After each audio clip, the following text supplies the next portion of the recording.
আসসালামু আলাইকুম রহমতুল্লাহি বারাকাতু। প্রিয় ভাই ও বোনেরা, আশা করি আপনারা সকলে আল্লাহর অশেষ রহমতে ভালো আছেন। আজকে আমি আপনাদেরকে জান্নাতের সম্পূর্ণ বর্ণনা বিস্তারিতভাবে তুলে ধরব। চিরন্তন সত্য, মৃত্যুর পর আখেরাতের সকল মানুষের শেষ ঠিকানা হয় জান্নাত, না হয় জাহান্নাম। জান্নাত ও জাহান্নাম কি, এ বিষয়ে মোটামুটি সকল মুসলমানের স্মরণে এতটা ধারণা তো আছে যে আল্লাহ মুমিন ও সৎ আমলকারীদেরকে আখিরাতে পুরস্কৃত ও সম্মানিত করবেন, আর তারা সুখ শান্তিতে জীবনযাপন করবে। সুখ শান্তি ও আরামের সাথে বসবাসের ওই স্থানটির নাম জান্নাত। পক্ষান্তরে যে ঈমান গ্রহণ করেনি এবং পাপের কাজ করেছে, তাদেরকে আখিরাতে আল্লাহ নানা রকম আযাব দিবেন, আর তারা খুবই বেদনাদায়ক জীবনযাপন করবে। শাস্তির ওই স্থানটির নাম জাহান্নাম। পবিত্র কুরআন মাজিদে ও হাদিসে নববীতে জান্নাত ও জাহান্নাম সম্পর্কে সুস্পষ্ট ও বিস্তারিত বিবরণ রয়েছে। জান্নাত, জাহান্নাম এবং যুক্তির পূজা। দিনের মূল ভিত্তি ওহির জ্ঞানের উপর, তাই ওহির জ্ঞানের অনুসরণ সর্বদাই মানুষের জন্য মুক্তি ও পরিত্রাণের উপায়। ওহির জ্ঞান মোকাবেলায় যুক্তির পূজা করা সর্বদাই পথভ্রষ্টতা ও ক্ষতিগ্রস্তের মাধ্যম। আম্বিয়ায়ে কিরামের দাওয়াতে সাড়া দিয়ে যারা ওহির নির্দেশনাবলী মোতাবেক গায়েবের প্রতি ঈমান এনেছে এবং মৃত্যুর পর আখেরাতে তথা হাসর, হিসাব কিতাব, জান্নাত ও জাহান্নাম ইত্যাদির প্রতি ঈমান এনেছে, সে সফল কাম হয়েছে। পক্ষান্তরে যারা এই নির্দেশনাবলীকে যুক্তির আলোকে যাচাই করেছে, তারা ক্ষতিগ্রস্ত হয়েছে। পবিত্র কুরআন মাজিদের বিভিন্ন স্থানে আল্লাহ কাফেরদের যুক্তির কথা উল্লেখ করেছেন যে তারা বলে মৃত্যুর পর জীবিত হওয়া অসম্ভব। তাই কাফেরেরা নবীগণকে শুধু মিথ্যার প্রতিপন্নই করেনি, বরং তাদেরকে ঠাট্টা বিদ্রোহ করেছে। আল্লাহ তাআলা কুরআন কারিমে ইরশাদ করেন, আমাদের মৃত্যু হলে এবং আমরা মাটি হয়ে গেলে আমরা কি পুনরুজ্জীবিত হব? তিনি আরও ইরশাদ করেন, কাফেররা বলে, আমরা কি তোমাদেরকে এমন ব্যক্তির সন্ধান দিব যে তোমাদেরকে বলে তোমাদের দেহ সম্পূর্ণ ছিন্নভিন্ন হয়ে পড়লেও তোমরা নতুন সৃষ্টিরূপী উত্থিত হবে? সে কি আল্লাহ সম্পর্কে মিথ্যা উদ্ভাবন করে, অথবা সে কি পাগল? বস্তুত যারা আখিরাতে বিশ্বাস করে না, তারা শাস্তি ও ঘোর ভ্রান্তিতে রয়েছে। সূরা সাফফাতে আল্লাহ তাআলা ইরশাদ করেন, এবং তারা বলে, এটা তো সুস্পষ্ট জাদু ছাড়া আর কিছুই নয়। আমরা যখন মরে যাব এবং মাটি ও হাড্ডিতে পরিণত হব, তখন কি আমাদেরকে পুনরুত্থিত করা হবে? এবং আমাদের পূর্বপুরুষকেও? বলো, হ্যাঁ, এবং তোমরাও হবে লাঞ্ছিত। আল্লাহ তাআলা আরও ইরশাদ করেন, কাফেররা বলে, আমরা ও আমাদের পিতৃপুরুষরা মাটিতে পরিণত হয়ে গেলেও কি আমাদেরকে পুনরুত্থিত করা হবে? এ বিষয়ে তো আমাদেরকে এবং আমাদের পূর্বপুরুষকেও ভীতি প্রদর্শন করা হয়েছিল। এটা তো পরবর্তী উপকথা ব্যতীত আর কিছুই নয়। সূরা মুমিনুনে আল্লাহ তাআলা ঘোষণা করেন, সে কি তোমাদেরকে এ প্রতিশ্রুতি দেয় যে তোমাদের মৃত্যু হলে এবং তোমরা মাটি ও হাড়ে পরিণত হলেও তোমাদেরকে পুনরুত্থিত করা হবে? অসম্ভব। তোমাদেরকে যে বিষয়ে প্রতিশ্রুতি দেওয়া হয়েছে তা অসম্ভব। মহান আল্লাহর পক্ষ থেকে বহিকৃত শিক্ষাকে যুক্তির আলোকে যাচাইকারী পণ্ডিতবর্গ সর্বকালেই যথেষ্ট পরিমাণে ছিল, কিন্তু অতীতকালে যারা ওহির শিক্ষাকে মিথ্যায় পরিপূর্ণ করত, তারা মুসলমান হতো না।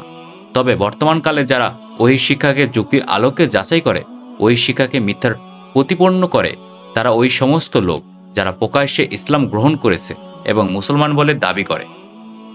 হিজরি ২য় শতাব্দীর শুরুতে জাহাম বিন সাফওয়ান গ্রিস দর্শনের প্রতিক্রিয়াশীল হয়ে আল্লাহ সত্তা, তার গুণাবলী এবং ভাগ্য প্রসঙ্গে ওই শিক্ষাকে পরিবর্তন করে আরও অনেক লোককে সে তার সাথে পথভ্রষ্ট করেছে, যা পরবর্তীতে জাহামিয়া সম্প্রদায় নামে আখ্যায়িত হয়েছে। এমনিভাবে মুতাজিলা সম্প্রদায়ের প্রতিষ্ঠাতা ওয়াসিল বিন আতাও ওহির জ্ঞান বাদ দিয়ে যুক্তিকে মানদণ্ড স্থির করে পথভ্রষ্ট হয়েছে এবং বহু লোকে পথভ্রষ্ট করেছে, যাদেরকে মুতাজিলা ফেরকা বলা হয়। হিজরি ৪র্থ শতাব্দীর মাঝামাঝি ওই শিক্ষার বিরুদ্ধে যুক্তি পূজারী সাফিয়া বাগদাদে এক সংগঠন প্রতিষ্ঠা করল, যার নামকরণ করা হয়েছিল ইকওয়ানু সাফা, যাদের নিকট সমস্ত ধর্মীয় পরিভাষাগুলো যেমন নবুয়াত, রিসালাত, মালাইকা, সালাত, জাকাত, সিয়াম, হজ, আখিরাত, জান্নাত, জাহান্নাম ইত্যাদি দুটি করে অর্থ। একটি জাহেরি, অপরটি বাতিনি। জাহেরি অর্থ ওইটি যা ইসলামী শরীয়তে আল্লাহর পক্ষ থেকে নাজিলকৃত ওহী মোতাবেক, আর বাতিনি ওইটি যা সুফিদের নিজস্ব যুক্তি। সুফিদের নিকট জাহেরি অর্থের ওপর আমলকারী মুসলমানরা জাহেলদের অন্তর্ভুক্ত, আর বাতিনি অর্থের উপর আমলকারী মুসলমান জ্ঞানীদের অন্তর্ভুক্ত। বহিঃশিক্ষাকে পরিবর্তনকারী বাতিনি সংগঠন ও ফিতনা আজও পৃথিবীর সকল দেশে কোনো না কোনো সূরাতে আছেই। প্রাচ্যের সায়েন্স ও টেকনোলজিতে প্রতিক্রিয়াশীল সাইয়েদ সাহেব যখন কুরআন মাজিদের তাফসিরের লেখা শুরু করলেন, তখন তিনি নবীগণদের মোজেজাগুলোকে যুক্তির আলোকে যাচাই করতে লাগলেন এবং সমস্ত মোজেজাগুলোকে এক এক করে অস্বীকার করতে লাগলেন। সশরীরে উপস্থিত না থাকা ফেরেশতাদেরকেও অস্বীকার করতে লাগলেন। জান্নাত, কবরের আযাব, কিয়ামতের আলামত যেমন দাব্বাতুল আরদ, মাটি ফেটে প্রাণীর আগমন, ঈসা আলাইহিস সালামের আগমন, সূর্য পূর্ব দিক থেকে উদিত ইত্যাদি অস্বীকার করতে লাগলো। জান্নাত জাহান্নামের অস্তিত্ব অস্বীকার করল। আর ওহী শিক্ষা থেকে দূরে সরে শুধু সে নিজেই পথভ্রষ্ট হয়নি, বরং তার পিছনে যুক্তির পূজারীদের এমন একদল রেখে গেছে যারা সর্বদাই উম্মতকে নাস্তিকতার বিষ ছড়িয়ে দেওয়ার গুরু দায়িত্ব পালন করছে। আমাদের একথা স্বীকার করতে কোনো দ্বিধা নেই। উল্লেখ্য, জাহমিয়া এবং মুতাজিলা উভয় আল্লাহর গুণাবলী, যার বর্ণনা কোরআনে স্পষ্টভাবে বর্ণিত আছে, যেমন আল্লাহর হাত, পা, চেহারা, পায়ের গোছা ইত্যাদিকে অস্বীকার করেছে। এমনিভাবে সমস্ত আয়াত ও হাদিসের অপব্যাখ্যা করেছে। আর তাকদীর প্রসঙ্গে জাহমিয়াদের আকীদা হলো মানুষ বাধ্য, আর সমস্ত হাদিস ও আয়াত যেখানে মানুষকে আমল করার কথা বলা হয়েছে তারা তার বিভিন্নভাবে অপব্যাখ্যা করেছে। যে পৃথিবীতে জান্নাত ও জাহান্নামের বাস্তব অবস্থা প্রসঙ্গে সর্বস্তরে বুঝ আসলেই অসম্ভব, যুক্তির আলোকে তা পরিপূর্ণভাবে যাচাই করা যাবে না। কিন্তু প্রশ্ন হলো যে কোনো জিনিস যুক্তিতে না ধরাই কি তা অস্বীকার করার জন্য যথেষ্ট? আসুন বিজ্ঞান ও যুক্তির আলোকেই এ প্রশ্নের উত্তর খোঁজার চেষ্টা করি। সর্বশেষ বিজ্ঞানের আবিষ্কার অনুযায়ী, ১. সর্বদা এ পৃথিবী ঘুরছে, একভাবে নয় বরং দুইভাবে। প্রথমত নিজের চতুর্পাশে। ২.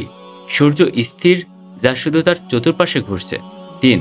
পৃথিবী থেকে সূর্যের দূরত্ব প্রায় ৯,৩০,০০,০০০ মাইল। ৪. সূর্যের দেহ পৃথিবীর মোকাবেলায় ৩,৩৭,০০০ গুণ বেশি। ৫.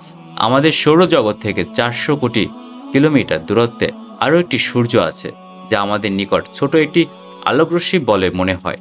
তার নাম আলফা কেন্তুস। ৬. আমাদের সৌরজগতের বাহিরে অন্য একটির নাম কালব আকরাব, তার ব্যাস ২৮,৩০,০০,০০০ মাইল প্রায়। গভীরভাবে চিন্তা করুন, বাস্তবে কি আমাদের অনুভূতি হচ্ছে যে পৃথিবী আমাদের চারপাশে ঘুরছে, নাকি পৃথিবী পরিপূর্ণভাবে স্থির আছে আর তার সামান্য কম্পন পৃথিবীবাসীকে তছনছ করে দেওয়ার জন্য যথেষ্ট? অথচ বলা হচ্ছে যে পৃথিবী ঘুরে বলে বিশ্বাস করো। বাস্তবেই কি সূর্য আমাদের নিকট স্থির বলে মনে হয়? সকল মানুষ স্বচক্ষে প্রত্যক্ষ করেছে যে সূর্য পূর্ব দিক থেকে উদিত হয়ে আস্তে আস্তে চলতে চলতে পশ্চিমে গিয়ে অস্ত যাচ্ছে। বাস্তবেই কি সূর্য পৃথিবীর তুলনায় ৩,৩৭,০০০ গুণ বড় বলে মনে হয়? বরং সকল ব্যক্তি দেখতে পায় যে সূর্য নয় বা ১০ মিটারে একটি আলোক রশ্মি। মানবিক জ্ঞান কি একথা বিশ্বাস করে যে আমাদের এই সৌরজগতের বাহিরে কোটি কিলোমিটার দূরে আরও একটি সূর্য আছে, যা আমাদের এই পৃথিবী ও সূর্যের তুলনায় লক্ষ গুণ বড়? এই সমস্ত কথা শুধু বাস্তব দেখা বিরোধী নয়, বরং বিবেকসম্মতও নয়। কিন্তু এত সত্ত্বেও আমরা তা শুধু এর জন্যই বিশ্বাস করি যে বিজ্ঞানীগণ তাদের গবেষণার মাধ্যমে এই সমস্ত তথ্য দিয়ে থাকে। এর পরিষ্কার ও স্পষ্ট ব্যাখ্যা হলো এই যে কোনো জিনিস বিবেকসম্মত না হওয়ায় তা অস্বীকার করা সম্পূর্ণ ভুল। এমনিভাবে জান্নাত ও জাহান্নামের অস্তিত্ব এবং তার বিস্তারিত অবস্থা মানবিক জ্ঞানসম্মত না হওয়ায় তা অস্বীকার করা সম্পূর্ণই ভ্রান্তি, ভুল দর্শক, যা শুধু শয়তানি চক্রান্ত মাত্র। নিউটন ও আইনস্টাইনের সূত্রগুলো যদি বুঝে না আসে, তাহলে আমরা তখন শুধু আমাদের স্বল্প জ্ঞান এবং কম বুদ্ধির কথাই স্বীকার করি না, বরং উল্টো তাদের জ্ঞান বুদ্ধির প্রশংসাও পঞ্চমুখ হই। অথচ আল্লাহ ও তার রাসূলের পক্ষ থেকে আসা বিষয়গুলো যুক্তিসম্মত না হলে তখন শুধু তা অস্বীকারই করি না, বরং উল্টো ঠাট্টা বিদ্রূপও করি। এছাড়া আর কি হতে পারে যে আল্লাহ ও তার রাসূলের কথার উপর আমাদের এতটুকু ঈমানই নেই, যতটা ঈমান আইনস্টাইন ও নিউটনের গবেষণার উপর আছে। বাস্তবতা হলো এই যে জান্নাত ও জাহান্নামের অস্তিত্ব এবং এ ব্যাপারে বর্ণিত গুণাবলী পরিপূর্ণরূপে মানার একমাত্র দলিল হলো এই যে গায়েবের প্রতি বিশ্বাস, যাকে আল্লাহ কুরআন মাজিদে মানুষের হেদায়েতের জন্য প্রথম শর্ত হিসেবে উল্লেখ করেছেন। আল্লাহ তাআলা ইরশাদ করেন, এটা ওই কিতাব যার মাধ্যমে সন্দেহের কোনো অবকাশ নেই। মুত্তাকিনদের জন্য এটা হিদায়াত। যারা গায়েবের প্রতি বিশ্বাস করে, সালাত প্রতিষ্ঠা করে এবং আমি তাদেরকে যে উপজীবিকা প্রদান করেছি তা থেকে তারা দান করে থাকে। এর স্পষ্ট অর্থ হলো এই যে, গায়েবের প্রতি যার ঈমান যত মজবুত হবে, জান্নাত ও জাহান্নামের প্রতি তার বিশ্বাসও তত মজবুত হবে। আর গায়েবের প্রতি যার ঈমান যত দুর্বল হবে, জান্নাত ও জাহান্নামের প্রতি তার বিশ্বাসও তত দুর্বল হবে। অতএব যার বিবেক জান্নাত ও জাহান্নামের অস্তিত্ব মেনে নিতে প্রস্তুত নয়, তার উচিত বিবেকের চিন্তা না করে ঈমানের চিন্তা করা। ঈমানদারগণের আমল অত্যন্ত স্পষ্ট, যাদের প্রসঙ্গে স্বয়ং আল্লাহ তাআলা ইরশাদ করেছেন, হে আমার প্রভু, নিশ্চয়ই আমরা এক আহ্বানকারীকে আহ্বান করতে শুনেছিলাম যে, তোমার স্বীয় প্রতিপালকের প্রতি বিশ্বাস স্থাপন করো, তাতেই আমার বিশ্বাস স্থাপন করেছি।